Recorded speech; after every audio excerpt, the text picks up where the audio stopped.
আসসালামু আলাইকুম। ফিটজেল মিনহাজ ভিডিওতে আপনাকে স্বাগতম। আজকের ভিডিওতে আমরা আবার শিখব কিভাবে প্রফেশনাল ফটো রিটাস্কিং ইন ফটোশপ কিভাবে কাজ করে, তাই ধৈর্য সহকারে ভিডিওটি শেষ পর্যন্ত দেখতে থাকুন। আর ভিডিওটি ভালো লাগলে অবশ্যই একটা লাইক, একটা সাবস্ক্রাইব করে যাবেন। তো চলুন শুরু করি। তো প্রথমে আমরা যেটা করতেছি, আমরা আমাদের ডেস্কটপের ফোল্ডারে চলে যাচ্ছি এবং সেখান থেকে আমরা যে ফটোশপ রিটাচ ফোল্ডারটা আছে সেখান থেকে আমরা আবারও একটা ছবি বাছাই করে নেব।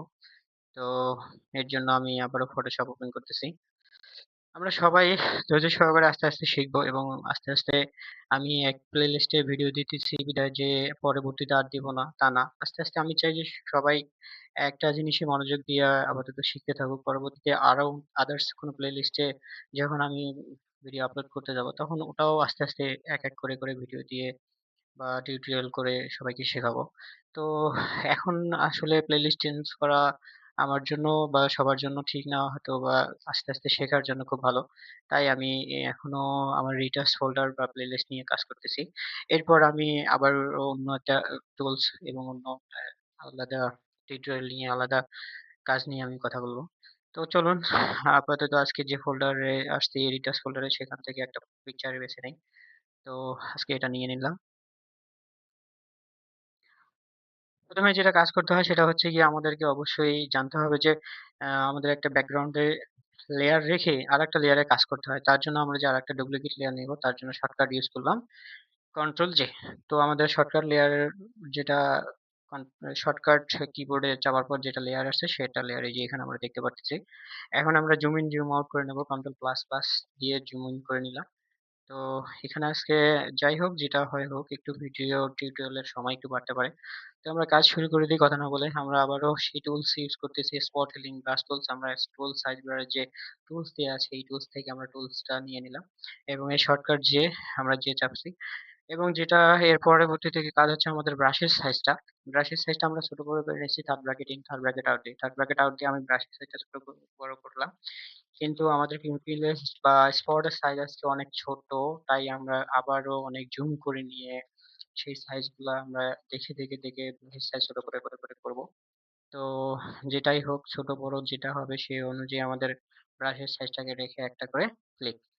তারপর হচ্ছে কাজটা করতে হয়তো স্পটের সাইজ বেশি হয়ে গেলে আমাদের অবশ্যই সেটা কাজ করতে একটু সময় লাগবে। তো সমস্যা নাই, ধৈর্য সহকারে করব প্লাস আমরা সবাই শিখবো। এটাই হচ্ছে আমাদের ফটোশপ টিউটোরিয়ালের সবারই কাছে বেসিক একটা আহ ওয়ে, যেটা প্রথমেই শিখতে গেলে লাগে। আর কাজ যেহেতু করতে গেলে একটু হার্ড ওয়ার্ক লাগে, সেটা অবশ্যই জানি বা সবখানেই লাগে। তাই ধৈর্য সহকারে শিখবেন, মনোযোগ না হারায় ধৈর্য সহকারে শিখেন সবাই, তাহলে আশা করি ভালো রেজাল্ট পাবো।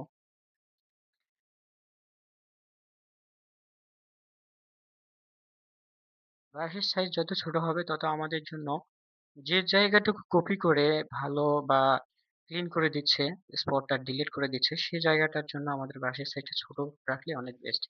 আর যদি আমরা একটু শেষে গিয়ে আমরা একদম জুম করে নিয়ে যাইতে চাই যে আমরা জুম করে জিনিসটা ভালো করে দেখবো, তার জন্য আমাদের একটু ব্রাশের সাইজ বড় করে নিয়ে কাজটা করলে আরো অনেক ভালো বা বেটার হয়। তো যে কাজ হোক বলছি প্রথমেই, সেটা হচ্ছে গিয়ে ভালোভাবে শিখতে হবে, শিখলেই অবশ্যই সম্ভব।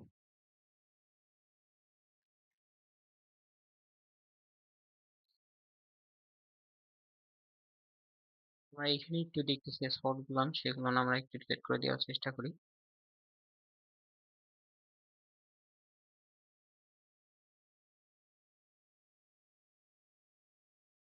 তো আমি একটা বিষয় শেয়ার করতেছি, সেটা হচ্ছে গিয়ে কালকে যে আমি বলছিলাম আমার ইউটিউব চ্যানেলের নাম আমি চেঞ্জ করব, বাট আমি চেঞ্জ করতে গিয়ে হয়তো একটু আহ, দ্বিধাদ্বন্দ্ব করে এটা করতে পারি নাই বা করা ঠিক হয় নাই, প্লাস করা যাবে না। আর আমার মতো করে আপনারাও নেক্সট টাইম কেউ যদি ইউটিউব করতে চান বা চ্যানেল খুলেন, তাহলে অবশ্যই নাম পরিবর্তন করতে গিয়ে সেটা অবশ্যই মাথায় রাখবেন যে ফার্স্ট টাইম অডিয়েন্স বা ভিউজ প্লাস সাবস্ক্রাইব প্রয়োজন মতো বা ফিল আপ না হওয়া পর্যন্ত বা এক কথায় বেশি চেঞ্জ করা ভালো না। এটা কালকে আমি নিজে গিয়ে একটু বুঝতে পারছি। তো আপনারাও এটা চেষ্টা করবেন আর এটা করা থেকে প্রথম অবস্থায় বিরত রাখবেন। প্লাস আমি আর আমার ইউটিউবের চ্যানেলের নামটা আমি আর চেঞ্জ করতে চাচ্ছি না।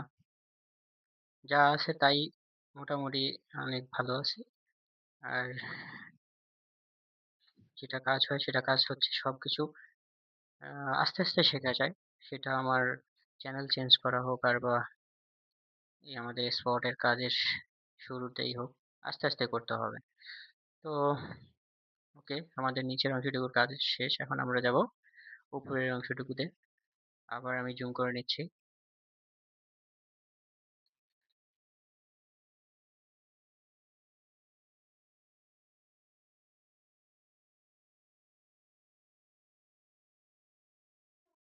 তো এইটুকু একটু বিষয়, সেটা হচ্ছে গিয়ে যে চ্যানেলের নাম কি থাকে থাক, বা একটা লিঙ্ক যে সবখানে একরকম হচ্ছে বিধায় যে আমি সেটা পাইছিলাম বা ওটা পরবর্তীতে চেঞ্জ হয়ে গেছে, এই সমস্ত বিষয় নিয়ে একটু কনফিউশন ছিলাম। বাট ওটা কোনো প্রয়োজন নাই। আমার কাছে মনে হয় যে আমরা যদি প্রফেশনালি ইউটিউবার হতে চাই, প্লাস ভালো ভয়েস, ভালো একটা কমিউনিকেটেড করতে চাই সবার সঙ্গে, তাহলে আই থিংক এটা বেস্ট। আমাদের কাছে সব থেকে ভালো হচ্ছে গিয়ে ভয়েস দেয়া, প্লাস ভয়েস থেকে কমিউনিকেটেড করা। আর রেকর্ড প্লাস ভালো কিছু থাম্বনেইল বা ভালো কোনো কাজ রিলেটেড থেকে আপডেট থাকা। এটার জন্য এইটাই বেস্ট। আর লিঙ্ক নিয়ে বা চ্যানেলের নাম নিয়ে আপাতত অত কিউরিয়াস না থাকাটাই বেস্ট। তো ঠিক আছে, আজকে মোটামুটি আমরা জুম আউট করে নিচ্ছি। জুম ইন করে আবারও দেখবো যে হঠাৎ করে কোনো জায়গার অংশটুকু কালো বা স্পট আকারে দেখা যায় কিনা। যদি ওটা থাকে তাহলে আমরা ওটাতে অবশ্যই মনোযোগটা দিয়ে দিব। আর বিশেষ করে হাত বা আইকন যেখানে দেয়া আছে ইমেজের, সেই আইকনের কাছাকাছি দেখে আমরা সেটা ভালো করার চেষ্টা করব। তো মোটামুটি আমাদের ওকে। তার জন্য আমাদের এখন কি করতে হচ্ছে, আমরা আবার একটু পিকচারটা জুম আউট করে নিলাম এবং ক্যানভাস সাইজে চলে যাব। ক্যানভাস সাইজে চলে যাওয়ার জন্য আমাদের কন্ট্রোল অ্যালার্ট সি। আমরা ক্যানভাস সাইজে চলে গেলাম, ওয়েট দেয়া আছে আমাদের 8 এর ডাবল করতে হয়, ডাবল করে নিলাম 16। 16 করার পর আমাদের অবশ্যই লেয়ারটুকু বেড়ে গেছে, আমি আবারও একটু জুম আউট করে নিচ্ছি এবং আমাদের মুভিং টুলস এর সাহায্যে আমি কাজ করা পিকচারটাকে ডান দিকে সরিয়ে নিলাম এবং ডান দিকে যে আমাদের ব্যাকগ্রাউন্ডের লেয়ারটা আছে সেটাকে আমরা কালারটা তুলে দিয়ে, কালারটা তোলার পর পিছনের যে পিকচারটা সেটাকে আমরা বাম দিকে সরাই নিলাম। তো একটু ভালো করে হাতটা মিডল পয়েন্টে রেখে সরাসরি করে আমরা রেখে দিচ্ছি। তো মোটামুটি যাই দেখা যাচ্ছে অনেক বেস্ট।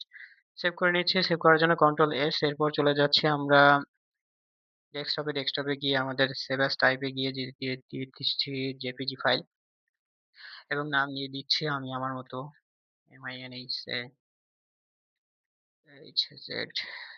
আজকে 10 দিয়ে দিলাম। সেভ করে নিচ্ছি।